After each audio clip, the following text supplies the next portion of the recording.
बिस्मिल्लाहिर्रहमानिर्रहीम। गुमनाम हीरो के मुअज़्ज़ज़ नाज़रीन, अस्सलामु अलैकुम। दोस्तों, लाइक ज़रूर कर दिया करें, शुक्रिया। आइए चलते हैं कहानी की तरफ। इस तक रसाई हासिल हुई थी। सुल्तान शाह ने इसे ना छेड़ा होता तो शायद मुसल्ला मुहाफ़िज़ दरमियान में ना आते और हम बराह रास्त इसे घेर लेते। वो बहुत सख्त जान है, सेहतमंदी की हालत में हरगिज़ ज़ुबान ना खोलता। जख्मी घुटने के बल पर वो काफी देर तक लटका रहा था। ऐसे मुजरमों से कुछ उगलवाने में बड़ा वक्त बर्बाद होता है। थर्ड डिग्री का असूल ही यही होता है, अपने हरीफ के बदन में कोई कमजोरी तलाश या पैदा करो और फिर मुसलसल इसी को निशाना बनाते चले जाओ। बिल बिलाकर वो खुद हथियार डाल देता है। मेरे लिए यह ख्याल फरत अंगेज था कि मैंने अपने फ्लैट का तवाफ करने वालों को मुंह तोड़ जवाब देकर इनके हौसले पस्त कर दिए थे। फ्लैट के चक्कर काटने की पादाश में वो 3 आदमियों से हाथ धो चुके थे। इनके लिए चौथी लाश का तोहफा भी तकरीबन तैयार था। इस भाग दौड़ का निचोड़ ये था कि काम आगे बढ़ाने के लिए खटुमल राजवानी का मशकूक नाम हमारे सामने आ चुका था। अव्वल खान ने मुझे फ्लैट के नीचे छोड़ा तो मेरी रेस्ट वॉच रात के 10 बजा रही थी। मुझे उतार कर वो वहीं से अपने घर लौट गया। अव्वल खान किसी जमाने में फौज का कोई ओहदेदार रहा हो तो और बात है, वरना इन दिनों वो इस इदारे का रुकन न होने के बावजूद सख्त तरीन फौजी नज़्मो ज़ब्त का पाबंद नजर आता था। किसी ने किसी मौका पर यह बताया था कि STF की तश्कील और तरबियत खालिस अस्करी बुनियादों पर की गई थी। वहाँ हर शख्स के सोचने के लिए हदूद मुतय्यन थी, लेकिन ऊपर से आए हुए हुक्म की तामील हर मातहत के लिए नागुज़ीर थी। अव्वल खान स्टेशन 4 का कमांडर था। इस हैसियत में वो चाहता तो अपना सारा वक्त दफ्तर में पांव पसार कर गुजार सकता था। वो भाग दौड़ के सारे काम अपने मातहतों से ले सकता था, लेकिन ये इसकी फर्द शनासी की इंतहा थी कि हर अहम मौका पर वो खुद मैदान अमल में नजर आया था। मजमूई तौर पर वो अपने हर मातहत से ज्यादा काम करके इनके लिए एक मिसाल बना रहता था। इस चक्कर में शायद इसकी घरेलू जिंदगी भी पसे पुश्त चली गई थी। घर की जरूरियात पर वो अपने दफ्तरी फराइज को फौकियत देता था। इसके नजदीक किसी एक घर के मुकाबले में वतन की सलामती ज्यादा अहम और मुकद्दस थी। अगली सुबह के अखबार में 4 लाशों के बारे में सहकालमी खबर पहले सफे पर खासी नुमाया थी। गुलशने इकबाल के बंगले के बारे में तफसीलात खासी सनसनीखेज थी। रात गए वली जान ने होश में आने के बाद शंकर राय का बिस्तर खाली पाया तो बुरी तरह बौखला गया। इसने मुसहरी छोड़ने और बाहर निकलने की कोशिश की तो घुटने की माजूरी आड़े आ गई। इस वक्त तक बिजली बहाल हो चुकी थी, मगर हर तरफ रात के गहरे सन्नाटे का राज था। वली जान ने दहशतज़दा होकर पूरी कुव्वत से मदद के लिए चिल्लाना शुरू कर दिया। लोग जमा हुए तो मकान के अहाते में 3 लाशें दरियाफ्त हुई। वली जान अंदर नडाल पड़ा हुआ था। वली जान ने पुलिस को शंकर राय की गुमशुदगी के बारे में बताया, जबकि इससे काफी देर पहले यूनिवर्सिटी से कुछ फासले पर शंकर राय की लाश मिल चुकी थी। इब्तदा में इसे नामालूम मकतूल करार दिया गया था, लेकिन टूटे हुए घुटने की बिना पर इसकी शनाख्त के मराहल तेजी से तय होते चले गए। शंकर ने स्टेशन 4 पर अव्वल खान की आवाज पहचान कर अंदाजा लगा लिया था कि वो दोबारा अपने पुराने दुश्मनों की कैद में चला गया था। लेकिन वली जान से सिर्फ मेरा सामना हुआ था। वो हमारे बारे में कोई भी इंकिशाफ नहीं कर सका था और पुलिस को तफ्तीश के आगाज के लिए कोई नुक्ता नहीं मिल सका था। 4 लाशों का मामला इस कदर उलझा हुआ था कि इनसे मुतल्लका मुतअद्दिद छोटी बड़ी खबरों में कहीं भी भीमगन का निशाना बनने वाले 2 मकतूलीन के गैर मामूली जख्मों का जिक्र नहीं था। इसके 2 ही असबाब हो सकते थे कि खबर देर में मिलने की वजह से अखबारी नुमाइंदे वारदात की पूरी जुज़ियात का अहाता नहीं कर सके थे, या फिर पुलिस एहलकार अपनी नातजर्बेकारी की वजह से इन गैर मामूली जख्मों पर तवज्जो नहीं दे सके थे। वो कराची के अमन और अमान में बगाड़ का दौर था। शहर में आए दिन 2-4 अफराद नामालूम दहशत गर्दों की बर्बरियत का निशाना बनते रहते थे और हर वारदात के बारे में सरेआम ये कहा जाने लगा था कि दहशत गर्द जदीद तरीन आतिशी हथियारों से लैस होकर अपने हदफ पर हमला आवर होते हैं। मेरा ख्याल था कि इन अफवाहों की लहर में अगर किसी मरहले पर लेजर गन वगैरह का नाम भी आ जाता तो इससे किसी तफ्तीशी अफसर को कोई खास नजरिया कायम करने में मदद नहीं मिल सकती थी। ये फर्ज करके रवायती अंदाज में सब्र कर लिया जाता कि दहशत गर्दों को बड़े और छोटे बोर के जदीद हथियारों और दस्ती रॉकेट लॉन्चरों के साथ लेजर से चलने वाले मोहलक हथियारों तक रसाई हासिल हो चुकी है। ये खतरनाक रवैया इज्तिमाई तौर पर शहर अधिकारियों के हौसले पस्त करने के साथ दहशत गर्दों को खुली छूट देने के मुतरादिफ था। इस रो में जो भी कोई खुदकार हथियार लेकर किसी को ललकार बैठता था, पूरी आजादी और बेफिक्री के साथ अपनी मनमानी कर गुजरता था। आपके मूड के बारे में कभी कुछ पता नहीं चलता। गजाला ने मेज पर नाश्ता लगाते हुए हंसकर कहा, यहाँ से सिर्फ जायजा लेने के लिए निकले और एक हंगामा खड़ा कर आए। हमारे अपने तहफ़्फ़ुज़ के लिए ये पेशकदमी जरूरी थी। मुझसे पहले सुल्तान शाह ने मेरे दिल की बात कह दी। अगर वो हमारे ऊपर हाथ डालने का कोई प्रोग्राम बना रहे थे तो अब इन्हें 10 बार सोचना पड़ेगा। ऐसी लड़ाई में पहल को हमेशा बहुत ज्यादा अहमियत हासिल होती है। वीरा का मुंह बन गया। घर में बैठकर बातें बनाना कोई तुमसे सीखे। सब लोग तुम्हारी तरह चूड़ियां पहनकर घर में बैठ जाएं तो हशरातुल अर्द की तरह फैले हुए हमारे दुश्मन हमें घड़ी की चौथाई में रौंद डालें। मैं घर में अपनी मर्जी से नहीं बैठा, बिठाया गया हूँ। सुल्तान शाह अकड़ के बोला, हाँ, इसी तरह जैसे कुंवारी लड़कियों को माइयों बिठाया जाता है। वीरा ने हाजिर जवाबी का मुजाहरा किया। अब तुम अपने बड़ों से पूछे बगैर घर से बाहर कदम भी नहीं निकाल सकोगे। रात वाली महम के लिए बुनियादी काम सुल्तान शाह ने ही किया था। मैंने वीरा को समझाना चाहा। इसने शंकर और वली जान को जख्मी न किया होता तो वो हमारी नजरों से ओझल रहते और मुझे इनका ख्याल तक न आता। इसके जख्मी करने से इनमें कौन से सुरखाब के पर लग गए। वीरा नाराज हो गई। जख्मी न हुए होते तो वो अपनी मामूल की जिंदगी गुजार रहे होते। हम इन पर शक्को शुबा नहीं कर सकते थे। जख्मी होते ही इन पर 3 मुसल्ला गार्ड्स मामूर कर दिए गए और अव्वल खान की थोड़ी बहुत तवज्जो इधर मबजूल हो गई। मुझे खुशी है कि हमारी रात की भागदौड़ रायगा नहीं गई। शंकर तुम्हारे हाथ जरूर आ गया, मगर इसके लिए तुम्हें 3 आदमियों का खून बहाना पड़ा। हो सकता है कि वो बेगुनाह रहे हों। इनका दाव चल जाता तो वो वहीं तुम्हारा तिया पांचा कर देते। शायद तुमने ये छोटी सी खबर नहीं पढ़ी। गजाला ने अखबार मोड़कर एक खबर वीरा के सामने कर दी। इन तीनों में से कोई शरीफ आदमी नहीं था। 2 अंदरूने सिंध की पुलिस को मतलूब मफरूर मुल्ज़म हैं जो कत्ल की वारदातों में मुलव्वस बताए गए हैं। तीसरा एक बदनाम मंशियात फरोश था। वीरा ने नागवारी से खबर पढ़कर अखबार एक तरफ डाल दिया और बोली, मुझे मालूम है कि कभी कभी तुम तीनों मेरे खिलाफ गठजोड़ कर लेते हो। घुटने मुड़ते हैं तो हमेशा पेट ही की तरफ जाते हैं। बिल्कुल गलत। घुटने से सिर्फ पिंडली मुड़ती है। शंकर और वली जान की एक एक पिंडली दोनों तरफ मुड़ने लगी थी। तुम ये कह सकती हो कि मुड़ती हैं तो राने पेट की तरफ जाती हैं। सुल्तान शाह ने तौसीह की। नाश्ते के दौरान में भी वो नोक-झोंक जारी रही। मुझे इस तकरार में दखल अंदाज होने की जरूरत पेश नहीं आई क्योंकि इस गुफ्तगू में तल्खी का कोई शायबा नहीं था। वीरा हम लोगों के साथ रहकर इस माहौल की आदी हो गई थी। लंदन और न्यूयॉर्क के मसरूफ शबो रोज में मेरा साथ मुयस्सर होने के बावजूद वो बाकी लोगों की कमी महसूस करती रही थी। कराची आने के बाद शायद वो सबसे उलझकर इसी कमी को पूरा करने की कोशिश कर रही थी। नाश्ता खत्म करने के बाद मैं ड्राइंग रूम में जा बैठा। मेरा इरादा खटुमल को छेड़ने का था। मेरे पास शंकर का दिया हुआ पता और फोन नंबर मौजूद था। मुझे तवक्को थी कि अव्वल खान मुझसे मशवरा किए बगैर खटुमल से बराह रास्त छेड़छाड़ नहीं करेगा, बस इसकी सरगर्मियों की निगरानी वगैरह पर इत्तफाक करेगा। ये सोचकर मैंने इससे फोन पर बात करने का फैसला कर लिया। नंबर मिलने पर फोन खटुमल के किसी मुलाजिम ने उठाया था। मैंने खटुमल से बात करने की ख्वाहिश की तो इसने अपने मालिक की मौजूदगी या गैर हाजिरी के बारे में कुछ बताए बगैर मेरा नाम जानना चाहा। मुझे अंदाजा था कि मेरा नाम जाने बगैर वो खटुमल तक मेरा पैगाम नहीं पहुंचाएगा। मैंने गैर इरादी तौर पर इसे अपना नाम शंकर बता दिया। नाम बता देने के बाद मुझे तवक्को थी कि वो चौंकेगा, लेकिन इसने किसी रद्द-ए-अमल का मुजाहरा किए बगैर मुझे इंतजार करने का मशवरा दिया और गायब हो गया। कदरे तवील इंतजार के बाद लाइन पर कुछ खटपट हुई। फिर मेरे कानों में नरम और शफीक सी आवाज गूंज उठी, जी बाबा, मैं खटुमल बोल रहा हूँ। आप कौन बोल रहे हैं? खटुमल, मैं शंकर बोल रहा हूँ, शंकर राय। मैंने इसे चौंकाने के लिए अपने झूठ का तसलसल बरकरार रखा। मुझे यकीन था कि इसे रात ही को अपने आदमियों के कत्ल की खबर मिल गई होगी। बराह रास्त खबर ना भी मिली होती तो अखबार के जरिए इसे वाकयात से बाखबर हो जाना चाहिए था। इसका खास आदमी शंकर राय पिछली रात का आखिरी मकतूल था। मुझे यकीन था कि मेरी जुबान से इसका नाम सुनकर खटुमल घबरा जाएगा या फिर इसे गुस्सा आ जाएगा, लेकिन इसकी उसकी आवाज हैरतनाक तौर पर नरम और पुरसुकून रही। वो कह रहा था,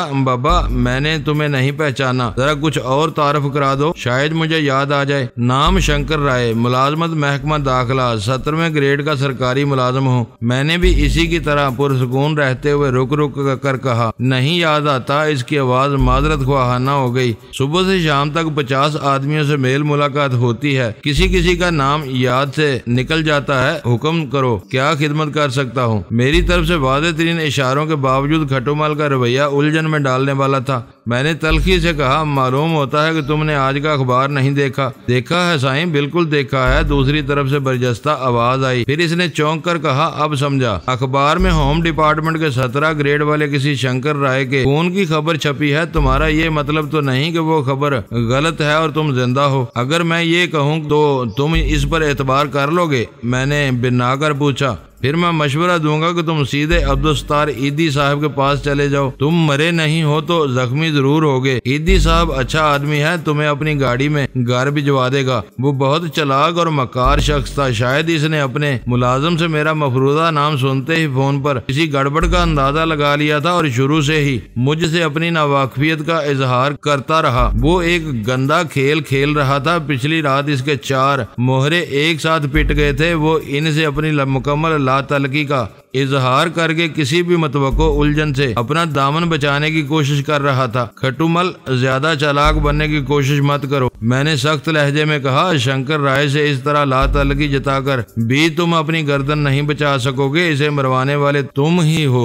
अब तुम खुलकर बोले हो। वो इसी लबो लहजे में बोला, ये बताओ कि तुम शंकर के अब्बे लगते हो या दादे? अगर तुम सीधी तरह बात नहीं करोगे तो तुम्हारा अंजाम इन चारों से भी खराब हो सकता है। धमकियां मत दो, मैं दंगे फसाद वाला आदमी नहीं हूँ, सीधा और खराब बनिया हूँ। ये बोलो कि तुम कौन हो और मुझसे क्या चाहते हो। बात ढंग की हुई तो मैं मान लूंगा, वरना मेरा वक्त खोटा मत करो। फिर तुम तैयार रहो, तुमसे मुलाकात पर ही कुछ ढंग की बातें होंगी। फिलहाल वली जान को छोड़ दिया गया था। इसे पता चलेगा कि तुम अपने मरने वाले साथियों से इस तरह नजरें फेर लेते हो तो वो खुद ही तुम्हारी गर्दन पर कोई फंदा फिट करवा देगा। तुम्हारे ऊपर 14 तबक रोशन हो जाएंगे। ये सोचो कि इससे तुमको क्या मिलेगा। क्या तुम कोई सरकारी आदमी हो? बात आगे बढ़ने लगी। मैं ऐसी सरकार पर लानत भेजता हूँ जिसकी नाक के नीचे तुम जैसे कीड़े पूरी आजादी से अपना खेल खेलते रहते हैं और सरकार को कानो कान खबर नहीं होती। फिर तुम कौन हो? शंकर से तुम्हारी क्या दुश्मनी थी?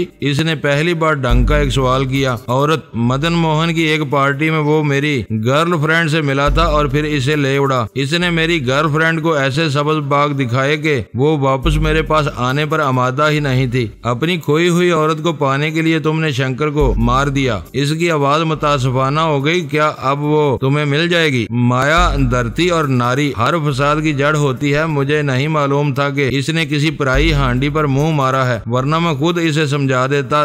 मैंने इसकी बात काट दी। औरत गई, मैंने इसे छीनने वाले को रुखसत कर दिया। इसने मुझे तुम्हारा नंबर दिया था और कहा था कि तुम इसकी जिंदगी बचाने के लिए मुझे मुंह मांगी रकम दे सकते हो। इसने सच कहा था। असल बात यह है कि माया और धन मर्द जात के हाथ का मैल होता है, इसी तरह नारी मर्द के मन का मैल होती है। मिल गई तो बरत लिया, फिसल कर हाथ से निकल गई तो भूल गया। तुमने शंकर से अपनी औरत का बदला ले लिया है तो अब मुझे क्यों फोन किया है? मुझे अच्छी जिंदगी गुजारने के लिए एक बड़ी रकम की जरूरत है। मैंने मुतालबा कर दिया। मगर मैं तुम्हें रकम क्यों देने लगा? वो शुरू से ही गुस्से में आए बगैर निहायत सब्र तहम्मुल से बात कर रहा था। तुमने शंकर पर हाथ ना उठाया होता तो बात बन भी सकती थी। रकम नहीं दोगे तो मैं तुम्हारे पीछे लग जाऊंगा। तुमने देख ही लिया है कि मैं कैसी भीड़ में से इसे निकाल ले गया था। मैंने इसे डराने की कोशिश की। तुम्हें बता चुका हूँ कि मैं लड़ने भिड़ने वाला आदमी नहीं हूँ। फिर भी तुम जबरदस्ती मुझसे एक कोड़ी नहीं ले सकते। मुझे बस एक बात बता दो, शंकर से तुम्हारा औरत का झगड़ा था तो तुमने ये क्यों कहा कि तुमने वली जान को छोड़ दिया है और वही मेरी गर्दन पर कोई फंदा लगाएगा? तुमसे कुछ मिलने की उम्मीद में मैं कुछ भी कह सकता हूँ। मुझसे रकम की बात करो। मारने से पहले तुमने शंकर का एक घुटना क्यों तोड़ डाला? इसने पूछा। वो पहले ही से टूटा हुआ था, मैंने इसे हाथ तक नहीं लगाया। इससे अपना राब्ता बरकरार रखने की उम्मीद में मैंने अपनी हिकमत अमली अक्सर तब्दील कर दी थी। मैं मानता हूँ कि वो पहले से माजूर था। क्या तुमने इसे माजूर नहीं किया था? वो इत्मीनान करना चाह रहा था कि मेरा ताल्लुक शंकर के किसी दरीना हरीफ से नहीं था। जो कुछ हुआ वो रकाबत के जज्बे के तहत हो गया। मुझे इसको 2 किस्तों में मारने मारने की क्या जरूरत थी। वो पहले हाथ आ जाता तो मैं माजूर करने के बजाय एक ही बार में इसका झटका कर देता। तुम्हें इसे मारना ही था तो तुमको इससे पूछगिछ की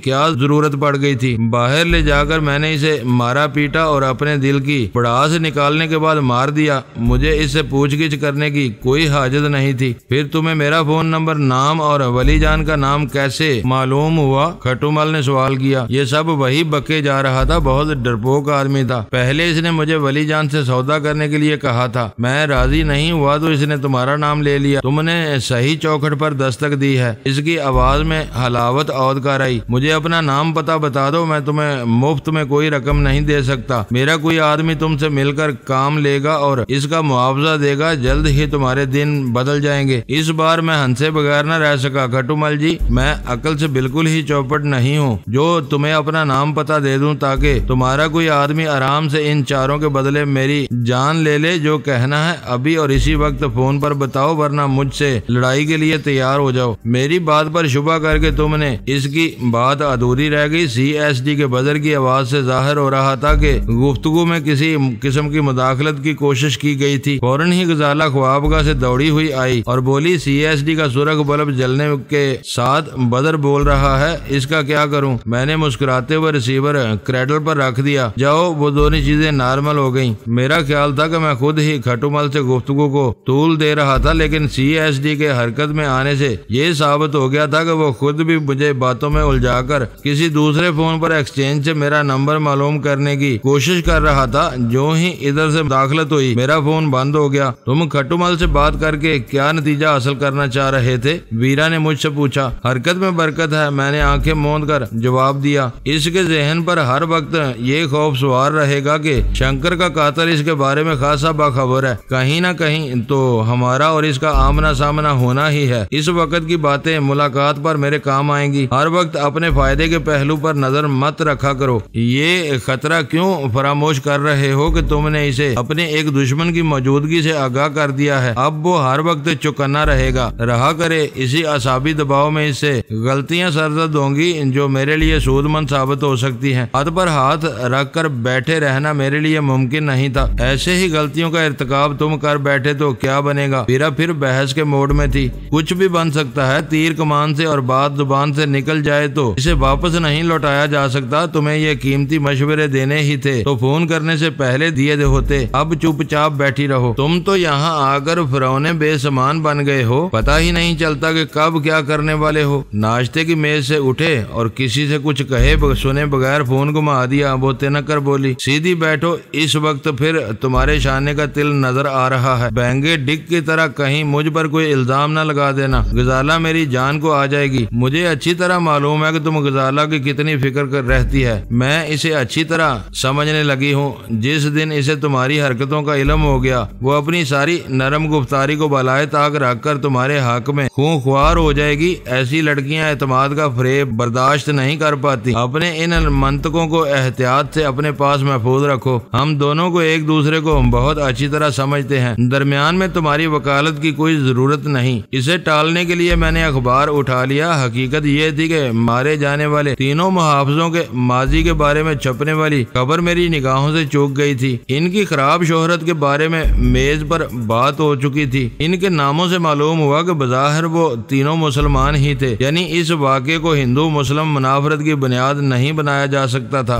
12 बजे अव्वल खान आ मौजूद हुआ। अपने मामूल के मुताबिक इसने आते ही चाय की फरमाइश की थी। आज हर तरफ से खबरें ही खबरें चली आ रही है। मेरी समझ में नहीं आ रहा कि बात कहाँ से शुरू करूँ। सलाम दुआ के बाद अव्वल खान ने बात छेड़ी। कोई बुरी खबर हो तो वो पहले सुना दो ताकि बाद में मूड खराब ना हो। मैंने मशवरा दिया। वो भी कई हैं। सबसे बड़ी गड़बड़ ये हुई कि भीमगन का निशाना बनने वालों की मौत के सबब को पोस्टमार्टम रिपोर्ट में किसी जदीद आतिशी हथियार के इस्तेमाल का नतीजा करार देकर दबा दिया गया है। मगर अस्पताल से ये इतला किसी तरह अब बाहर आ गई है कि 2 लाशें जिस्मों में बारीक सुराखों के साथ मिली थी। पाकिस्तान में भीमगन का तस्वर अजनबी है। अगर कागजात पर रिपोर्ट दुरुस्त है तो हमें फिक्रमंद होने की जरूरत नहीं। वक्त के साथ ये खौफ खुद ब खुद खत्म हो जाएगा। मेरी दुआ है कि ऐसा ही हो। वक्त के फर्क की वजह से मैं कल या परसों का तयन करने से कासर हूँ। बहरहाल ये समझ लो कि न्यूयॉर्क में जैनी नामी किसी लड़की ने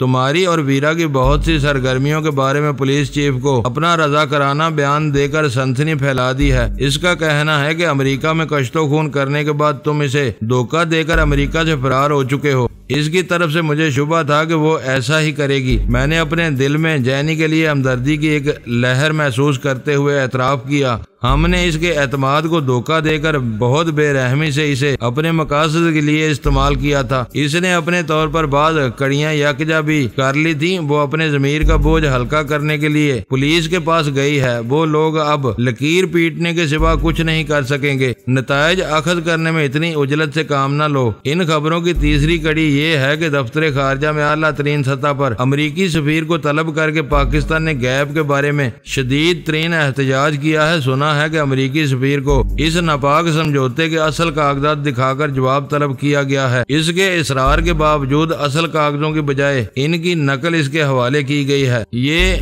बड़ी बात है। मुझे खुशी है कि हम आज भी एक आजाद और खुद मुख्तार मुल्क की हैसियत से अमरीका की आंखों में आंखें डालकर कुछ कड़वे कसैले सवालात करने की हिम्मत रखते हैं। इन सवालों के 2 जवाब भी आ चुके हैं। तुम्हें अमेरिका का कौमी मुजरम करार देकर पाकिस्तान से मुतालबा किया गया है कि तुम्हें जल्द अज जल्द गिरफ्तार करके अमेरिका के हवाले किया जाए ताकि तुम पर वहां की अदालतों में वहीं के कानून के मुताबिक मुकदमात चलाए जा सके। इसने मानी खेज मुस्कुराहट के साथ कहा। दूसरा जवाब क्या है? मैंने मुस्तरबाना तजस्सुस के साथ सवाल किया। गैप के बारे में हर इल्जाम को फौरी तौर पर मुस्तरद करके मुतालबा किया गया है कि 5 असल कागज अमेरिका भेजे जाएं ताकि वाशिंगटन में बैठे हुए माहिरीन इनकी असलियत या किसी बैनुल-अक़वामी जालसाजी का तयन कर सके। इसके बाद ही गैप के बारे में कोई बात हो सकेगी। पाकिस्तान इस बारे में क्या कर रहा है? मैंने अपनी जगह पर पहलू बदलते हुए पूछा। सरकारी मौक़िफ़ सामने आने में वक्त लगता है, लेकिन आम तासर यही है कि गैप के असल कागज नहीं दिए जाएंगे। वो एक बार इनके कब्जे में चले गए तो इन्हें तलब करके जाली कागज लौटा दिए जाएंगे। फिर तो ये मामला यहीं ठप होकर रह जाएगा। मैंने मायूसी से कहा। यही क्रीन क्यास नजर आ रहा है। हम असल कागज इनके हवाले नहीं करेंगे। वो इल्जाम तस्लीम नहीं करेंगे। क्या ये मामला किसी बैनुल-अक़वामी फोरम पर नहीं ले जाया जा सकता? हो सकता है, लेकिन हम इस पैमाने पर अमेरिका के साथ मुहाज आराई के मुतहम्मल नहीं हो सकते। हमारे खिलाफ इंतकामी पाबंदियों का पेंडोरा बॉक्स खुल जाएगा। मुझे दुख है कि गैप के बारे में हमारी सारी दौड़ धूप बेसूद साबित होगी। इसका सोग मनाने के बजाय अब अपनी खैर मनाओ। तुम्हारे बारे में एक मरतबा फिर खतरात सर उबार रहे हैं। अमेरिका के मुकामी एजेंटों को भनक भी मिल गई कि